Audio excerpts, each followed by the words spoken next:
이거예요. 최고네요. 이제 에스맨은 집으로 돌아갈 수 있어요. 에블린은 남편과 같이 회사 파티에 갔어요. 파티에서 그녀는 갑자기 의식을 잃었어요. 에블린이 병원에서 깨어났을 때 그녀는 아무것도 기억할 수 없었어요. 그녀 앞에는 2명의 남자가 있었는데 각각 자신이 남편이라고 주장하고 있었죠. 하지만 누가 진실을 말하고 있죠?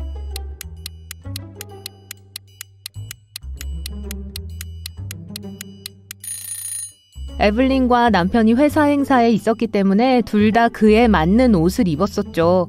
후드티를 입은 남자는 그다지 격식을 차리지 않은 것 같으니까 정장을 입고 있는 사람이 남편일 거예요. 로지 씨는 휴가를 가고 있어요. 사무실을 치우고 열쇠를 챙겨 나왔죠.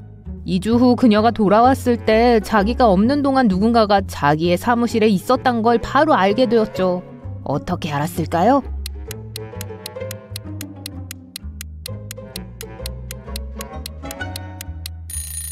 그녀가 나왔을 때 창문 블라인드는 닫혀 있었어요. 그리고 지금은 열려 있어요. 한 무리의 친구들이 야간 경기를 위해 만났어요. 게임의 규칙 중 하나에 따르면 그들은 각각 숫자가 적힌 카드를 뽑아야 했어요. 곧 그들은 숫자 6이 없다는 걸 알게 됐어요. 그게 새 카드였기 때문에 벌써 그걸 잃어버렸다는 게 이상했죠. 그들은 가진 카드를 모두 공개했고 진짜로 6은 없었어요. 갑자기 한 친구가 웃기 시작했어요. 그녀가 잃어버린 카드를 찾았다고 했어요. 여러분도 찾을 수 있나요?9를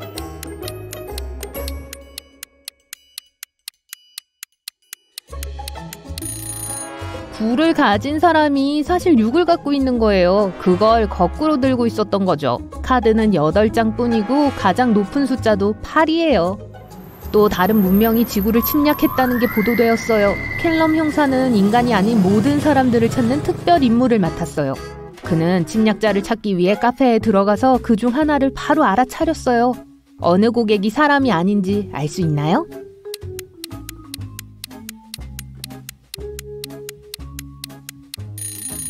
바로 저기 있는 검은 머리 남자요. 보세요. 손가락이 6개예요.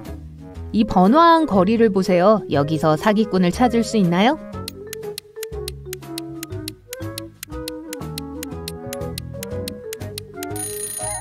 이 남자예요. 옷은 엄청 따뜻해 보이는데 보세요. 얼굴이 파래요. 이제 쇼핑몰로 이동할게요. 여기서 침략자를 찾아보세요.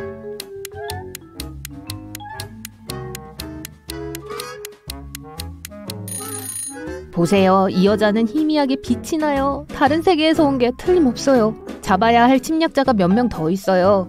켈럼 형사는 그들 중 하나가 지역 대학에 있단 걸 알아냈고 그쪽으로 운전해 갔어요. 어떤 학생이 인간이 아니죠?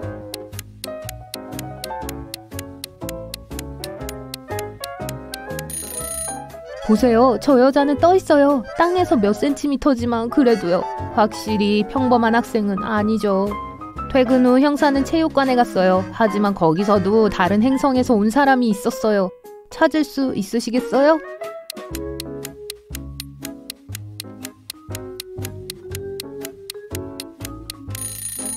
러닝머신 위에 있는 남자를 주목하세요. 너무 빨리 뛰네요. 침략자임에 틀림없어요. 아리아는 경찰에 전화를 걸어 친구인 바이올렛이 독을 먹었다고 신고했어요. 그녀는 바닥에 의식을 잃고 있는 친구를 발견했죠. 아리아는 이렇게 말했어요. 전 바이올렛의 집을 지나다가 불이 켜져 있는 걸 봤어요. 그녀가 집에 있을 거라 생각해서 들어와서 안녕 인사하려고 했죠. 현관문이 열려 있었고 들어와 보니 바이올렛이 이렇게 되어 있는 걸 보게 되었어요. 경찰관은 그녀에게 뭘 만졌냐고 물었어요. 아리아는 맥박을 확인하려고 바이올렛을 만졌고 전화를 걸기 위해 그녀의 폰을 만졌다고 대답했어요. 경찰은 추가 조사를 위해 그녀를 구금했어요. 왜죠?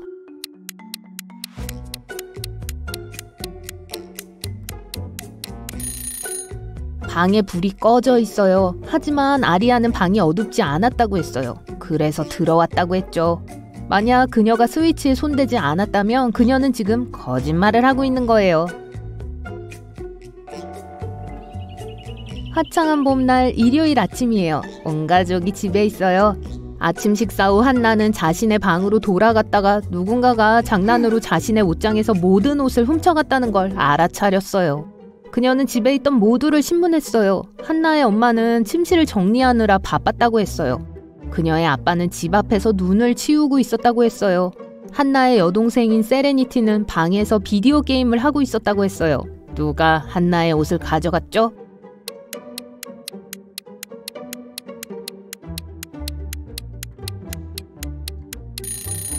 그녀의 아빠였어요. 보세요. 밖엔 눈이 없어요. 봄이에요. 눈을 치울 수는 없었을 거예요. 그러니까 거짓말인 거죠. 타일러는 집에 돌아와서 우편함에서 러브레터를 발견했어요. 아주 다정했지만 보낸 사람이 이름을 남기지 않았어요. 대신 끝에 암호가 몇 개 더해져 있었어요.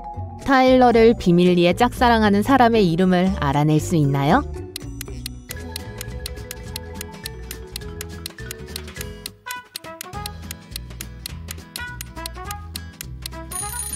알파벳이 핵심이에요. D 더하기 1은 D 뒤에 오는 문자를 의미해요. 그건 2죠. 5 빼기 3은 5 전에 세 번째에 있는 글자 L을 뜻하죠. G 다음에 두 번째 글자는 I. Z 더하기 0은 사실 Z. 그리고 C 빼기 2는 A예요. 그녀의 이름은 엘리자인 것 같네요. 카라는 여행을 좋아하지만 짐을 진짜 못 싸요. 그래서 여러분의 임무는 그녀의 여행 가방을 확인하고 갖고 갈 필요가 없는 한 가지를 찾는 거예요. 카라는 친구들과 캠핑을 가요. 집에 두고 가야 할 여분의 짐은 뭔가요?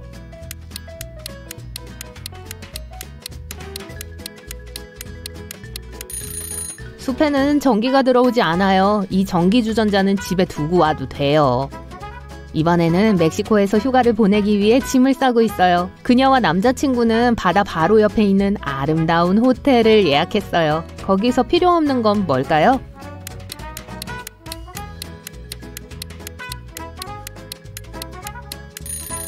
아마 수건은 필요 없을 거예요. 호텔에서 보통 그걸 제공해주고 매일 깨끗한 걸로 교체해줘요. 이번에 카라는 친구들과 스키 여행을 가요. 임무는 똑같아요. 거기서 필요 없는 건 뭘까요?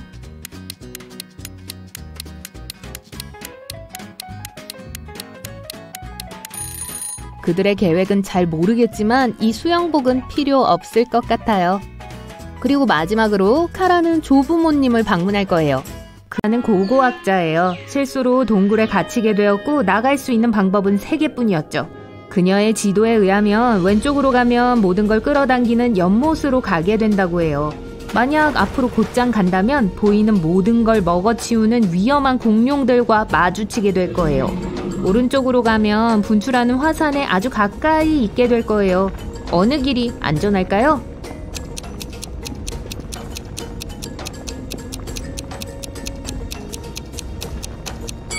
앞으로 가는 길이요. 공룡은 수백만 년 전에 멸종했어요. 다나의 생일이어서 그녀의 친한 친구들이 다나를 위한 선물을 준비했어요. 하지만 우선 다나는 그걸 찾아야 했어요. 친구들이 그녀에게 힌트가 담긴 쪽지를 줬어요. 다나가 이걸 어떻게 읽을 수 있는지 아시겠어요?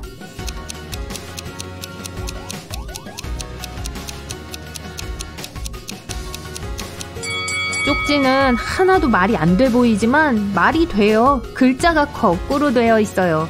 그래서 거울의 도움으로 그걸 읽을 수 있죠. 어디 봅시다. 그러니까 내 선물은 지하실 빨래 바구니에 있어 라고 쓰여 있네요. 셰릴은 실수로 아빠에게 보낸 이메일 몇 통을 삭제하기 위해 아빠의 컴퓨터에 몰래 접속해야 했어요. 아빠는 기억력에 문제가 있어서 셰릴에겐 다행히도 아빠가 항상 남겨두는 비밀번호 메모들이 있었죠. 그리고 정말 아빠 책상 위에 그런 메모들 중 하나가 있었어요. 셰릴은 6989를 입력했어요. 안타깝게도 이 비밀번호는 틀렸어요. 어떤 게 맞는 건지 알 수 있으시겠어요?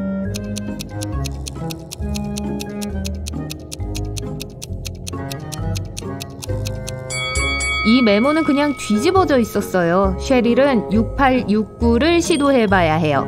리스는 키프로스에서 휴가를 보내고 있었어요. 어느 날 그는 한 아름다운 여성을 보았고 그녀에게 데이트를 신청했어요. 그 여자는 리스에게 자신의 이름을 맞추어야만 데이트를 해줄 거라고 했어요. 리스는 그건 불가능하다고 말했고 그녀는 그에게 스페인의 수도, 오스트리아의 수도, 루마니아의 수도, 호주의 수도란 힌트를 주었어요. 리스가 그 여자 이름이 뭔지 알아내는 걸 도와줄 수 있나요?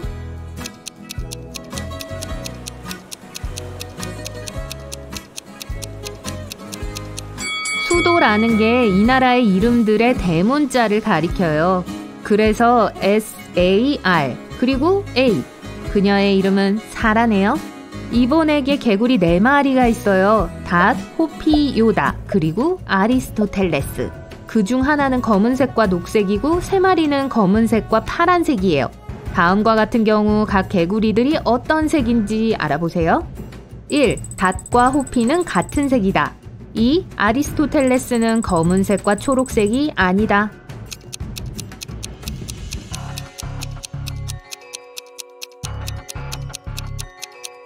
만약 닷과 호피가 같은 색이면 검은색과 초록색 개구리는 한 마리밖에 없으니까 둘 다 검은색과 파란색이어야 해요. 만약 아리스토텔레스가 검은색, 초록색이 아니라면 얘도 검은색, 파란색이겠죠. 그럼 요다가 검은색과 초록색이겠네요. 호너와 일라야는 일란성 쌍둥이에요. 태어난 이래 호너는 생일을 22번 맞이했지만 일라야는 생일을 5번밖에 맞이하지 못했어요. 이게 어떻게 가능하죠?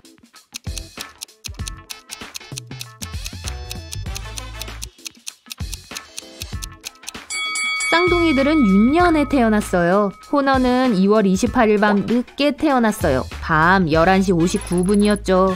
그리고 일라야는 조금 늦은 새벽 12시 1분에 태어났어요.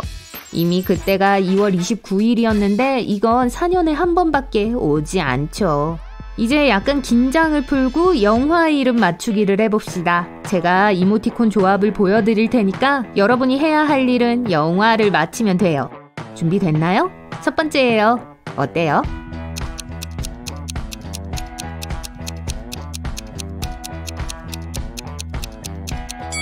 당연히 모두가 좋아하는 가위손이에요.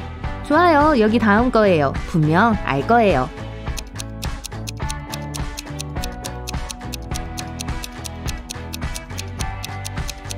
이건 악마는 프라다를 입는다예요. 이거 맞힐 수 있나요?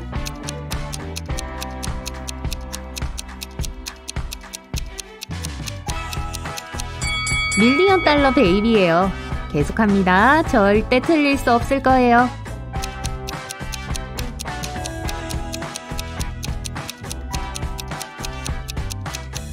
당연히 나 홀로 집에네요. 이만한 스토리도 없죠. 이 영화 맞힐 수 있나요?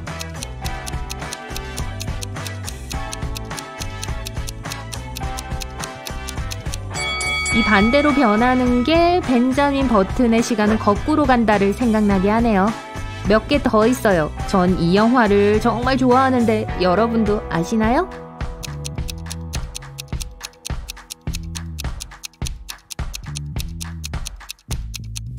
이건 인터스텔라예요. 그리고 이건 어때요? 여러분의 추측은?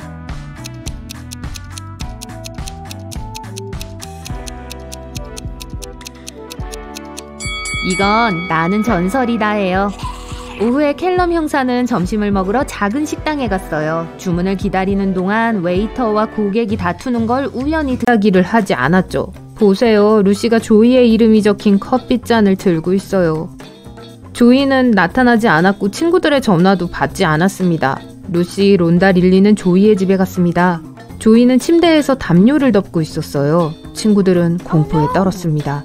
이유를 아시겠어요?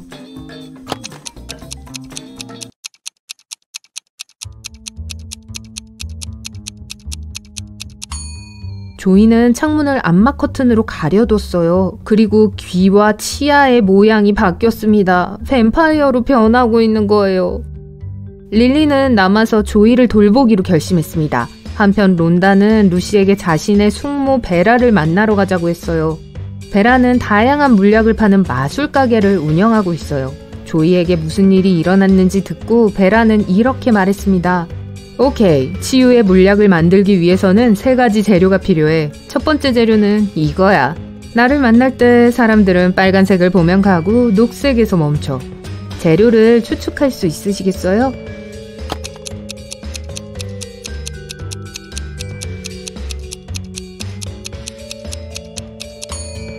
수박입니다.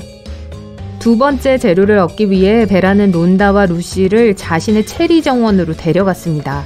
론다는 체리 8개, 루시는 13개, 베라는 14개를 골랐습니다. 이들은 모두 사과를 몇 개나 모았을까요?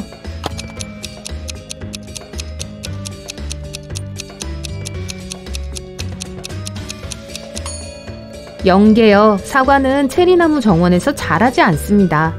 베라는 루시와 론다에게 세 번째 재료에 대한 힌트를 주었습니다. 여기요. 이 친구들 좀 도와주시겠어요?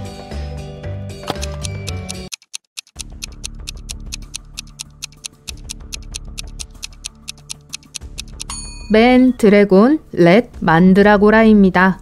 만드라고라는 마을에서 가장 으스스한 집 근처에서 자랐습니다. 베라는 루시와 론다에게 이 재료를 찾아 가게로 가져오라는 임무를 주었습니다. 론다가 정원을 뒤지는 동안 루시는 그 집을 더 자세히 보기로 결심했습니다. 그리고 지판스스으라는 이상한 이름이 적힌 간판을 보았어요. 그녀는 그 큰 문으로 들어가서 조용히 문을 열었습니다.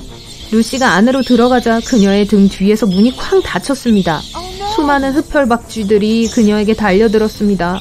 루시는 미친 듯이 문을 당기기 시작했습니다. 그때 갑자기 그녀의 문에 지판 으스스의 순서를 바꿔보세요 라고 쓰여진 것을 발견했습니다. 그녀는 대답을 외쳤고 문이 열렸습니다. 루시는 뭐라고 외쳤을까요?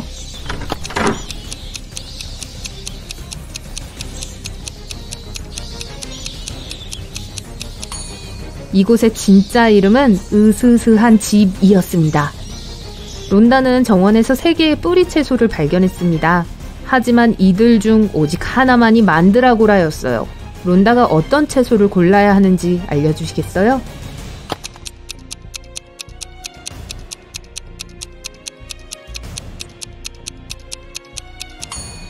만드라고라를 본 적이 없다고 하셔도 다른 식물들을 본 적이 있으실 거예요. 이건 당근이고 이건 순무입니다. 그러니까 나머지 하나는 만드라고라일 거예요. 루시와 론다는 이 으스스한 집을 떠날 준비를 했습니다. 하지만 갑자기 풀 속에 숨겨진 덫을 밟아서 깊은 우물에 빠져버렸어요. 주위를 둘러보았더니 자유를 찾게 해줄 터널 3개가 있었습니다. 첫 번째 터널에서는 불을 뿜는 용이 기다리고 있었습니다.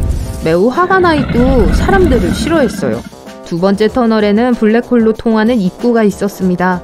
그리고 세 번째 터널 곳곳에는 거대한 선인장이 자라고 있었습니다.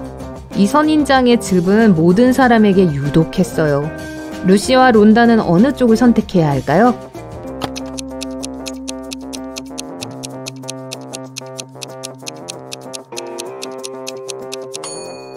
세 번째요. 보세요. 이 선인장에는 가시가 없어요. 그리고 누구도 선인장 즙을 마시라고 강요하지 않을 거예요. 베라는 조이를 위해 물약을 만들었습니다. 루시와 론다는 이 약을 조이의 집에 가져갔어요. 조이의 방에 들어갔는데 방은 텅 비어 있었어요. 조이의 부모님은 릴리와 조이가 함께 떠났다고 말했습니다. 부모님 둘 다 매우 이상한 구석이 있었어요. 론다는 이런 둘 다 흡혈귀로 변해버린 거야. 너무 늦기 전에 얘네를 찾아야 해 라고 말했어요. 조이 방에서 단서를 찾을 수 있게 도와주시겠어요?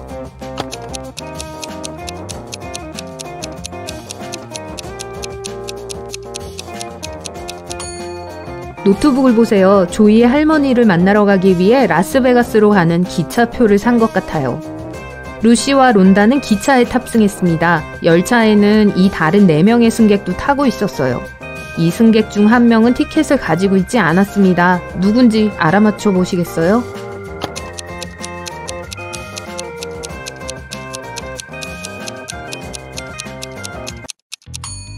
이 여자요. 카메라에 찍히지 않도록 머리 받침대 아래로 얼굴을 숨기고 있는 유일한 사람입니다. 기차가 터널을 통과할 때 불이 꺼져서 승객들은 깜짝 놀랐습니다. 불이 다시 켜졌을 때 승객 중 한 명이 소리쳤습니다. 도와주세요! 누가 내 가방을 훔쳐갔어요! 루시는 즉시 누가 이런 짓을 했는지 알아냈습니다. 여러분은요? 어떻게 생각하세요?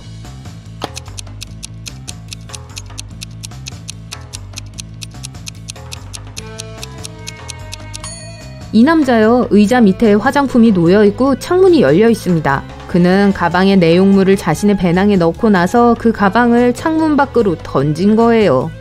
론다와 루시는 라스베가스에 도착해서 조이의 할머니가 살고 있는 집으로 향했습니다. 하지만 계속해서 잘못된 집을 찾아갔어요. 첫 번째 집에서는 이 할머니를 만났고 두 번째 집에서는 이 할머니를 만났습니다. 어떤 할머니가 위험한 사람인지 아시겠어요?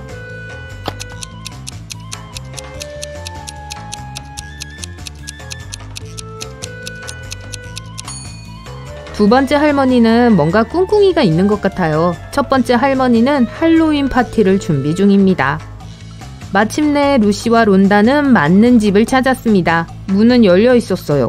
안으로 들어가니 조이의 할머니는 의식을 잃고 바닥에 쓰러져 있었어요. 목에는 뱀파이어에게 물린 자국이. 제시카가 집에 도착했을 때 진입로나 거리에 구급차는 없었어요. 구급대원들이 카카오 택시 같은 걸 쓰진 않았을 테니까요. 그리고 간호사가 들고 있던 구급용 가방이 살짝 열려있는 것도 눈치채셨을 거예요. 제시카의 룸메이트 보석이 가방에 매달려 나와 있었어요. 안나와 캐서린은 둘 다 인플루언서예요. 하지만 이들이 최근에 포스팅한 사진을 보세요. 이 둘 중 누가 더 돈이 많은 것 같나요?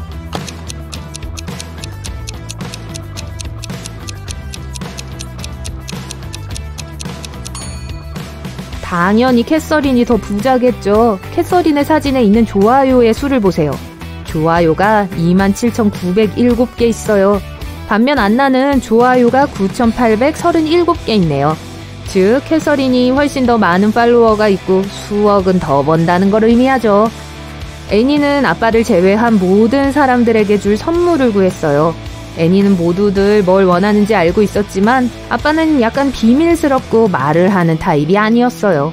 그리고 아빠는 기계를 잘 쓰지 못해서 온라인에서 뭘 사본 적이 없어요. 그래서 아빠 컴퓨터에 몰래 들어가서 장바구니에 저장된 물건들을 확인할 수 있는 방법은 없었죠. 하지만 아빠는 항상 작은 공책에 목록을 적는 걸 좋아했고 애니는 거기서 아빠의 위시리스트를 찾을 수 있을 거라고 확신했어요. 그래서 어느 날 아빠 사무실에 그 공책을 찾기 위해 몰래 들어갔지만 어디에서도 찾을 수 없었어요. 하지만 아빠 서재 탁자에는 잠긴 서랍이 있었어요. 애니는 열쇠를 찾기 위해 방 주위를 찾았지만 찾을 수 없었어요. 그때 책장 안에 있는 두 개의 다른 책에 붙어있던 두 개의 다른 스티커 메모가 그녀의 눈에 들어왔죠. 첫 번째 쪽지는 심리학 책에 붙어있었고 P5487라고 적혀 있었어요. 두 번째 메모는 탐정소설에 붙어있었고 P21320라고 쓰여 있었어요. 애니는 그 쪽지가 뭘 의미하는지 바로 알았어요. 여러분은 애니가 뭘 해야 하는지 알 수 있나요?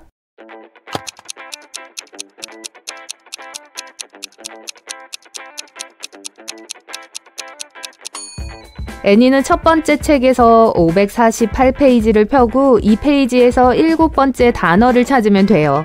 그리고 나서 두 번째 책에 213페이지를 펴서 그 페이지에 있는 20번째 단어를 찾아야 해요. 애니가 찾은 단어는 밑에와 책상이었어요.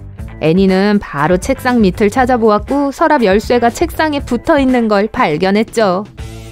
제임스는 밤늦게 일을 마치고 아파트로 걸어가고 있었어요. 갑자기 머리를 받고 어디론가 끌려갔어요. 깨어났을 때 자신이 작은 방에 있는 걸 알게 되었죠. 탈출하려고 했지만 문은 커다란 자물쇠로 잠겨 있었어요. 제임스는 열쇠를 찾으려고 했지만 그 안에는 이상하게 생긴 쇠창살이 있는 창문밖에 없었어요. 갑자기 제임스가 뭔가를 알아차렸어요. 다행히 열쇠를 찾을 수 있었는데요. 여러분도 보이시나요?